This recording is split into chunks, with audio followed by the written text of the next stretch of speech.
Oh, look. I should carry this everywhere I go. It's fantastic. Right.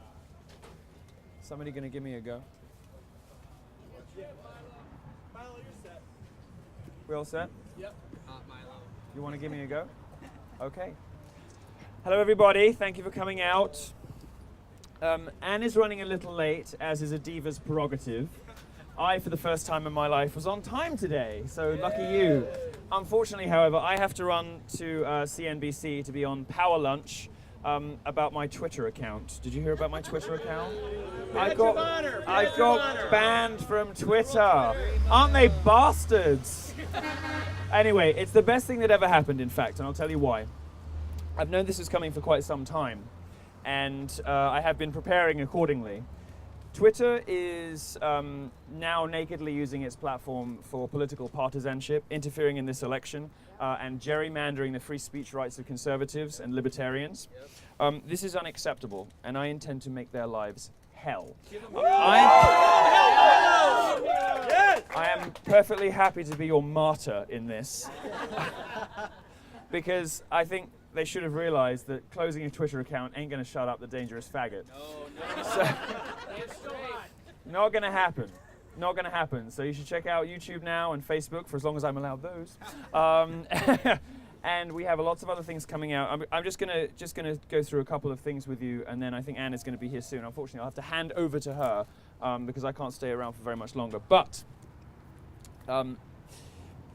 one of the things that strikes me as sad is a lack of really strong organized resistance from conservatives to political gerrymandering, whether it's from the liberal media or whether it's from Silicon Valley. This, I hope, will catalyze people to act. This, I hope, what has happened to me, which, by the way, I'm delighted about, will, I hope, encourage people to start voting with their feet, leave platforms that refuse to stand up for free speech, leave platforms that refuse to allow people to express themselves, to say, be, and do whatever they want. This is a watershed moment for Twitter. Twitter has declared itself an enemy of free speech. Twitter has declared that if you are a lover of mischief and fun and dissidence and Donald Trump, Twitter is not for you, and you are not welcome on its platform. The message has been sent to you very loud and clear. You're not welcome. They don't want you. I'm patient zero in this, and I'm happy to take the first hit for you because I have access to other platforms that are going to make Twitter's life more miserable than they could ever imagine.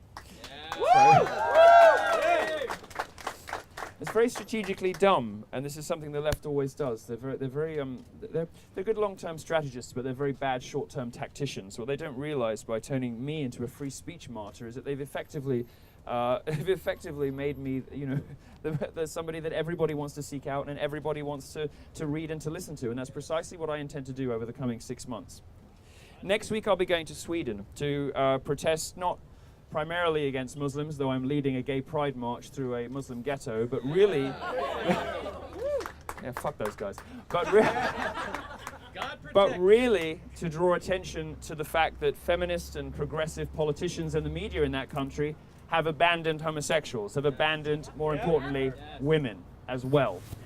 And instead mollycoddled and pandered to an ideology that wants me dead. The primary enemy for me is not ill-educated Syrian refugees fleeing from bad circumstances.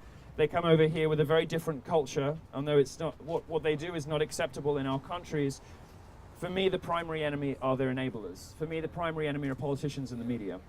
So I'm going to Sweden to draw attention to this fact during the Democrat National Convention. I have become the biggest story of the RNC. I intend to become the biggest story of the DNC too.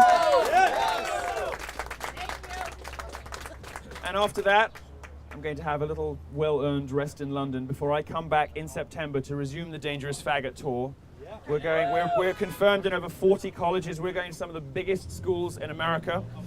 There is nothing Twitter can do to stop me because unlike liberals, unlike liberal journalists, I am not some flatulent, lazy fuck sitting behind a keyboard typing horrible, hateful screeds based on what they read on Twitter. I work harder than they do, and I will get out on every college campus. I will show up to every TV studio. I will make it my life mission to ritually humiliate Twitter for what they have done to all of us, and it isn't just me. Conservatives are being banned on Twitter left, right, and center, and more of them are banned every time there's a news event. I got banned for disagreeing with a black Ghostbuster. You could... How humiliating. You could get banned for anything, and sooner or later, you probably will. I'm happy to take it on the nose for you. I'm sorry I can't stay longer today, but thank you for coming out. I'm going to hand over. Anne will be here soon. She's not here yet. Oh, she's going to be here in 5 minutes, so you don't have long to wait. Thank you for waiting in the sun.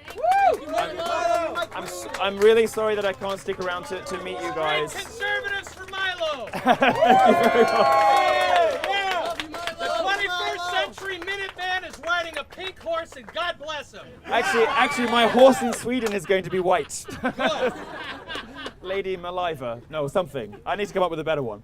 All right. Listen, I'm so sorry I can't stay. I've got to rush off to CNBC to humiliate Twitter. I hope you will forgive me. Be fabulous. Thank you so much, everybody. Thank you for coming out. And this is a battle we will win. Thank you very much. Thank you. Thank you. Thank you, Milo. Get a quick picture, Milo. I'm so sorry I got to go. I'm really, really sorry. I got to rush to the TV studio.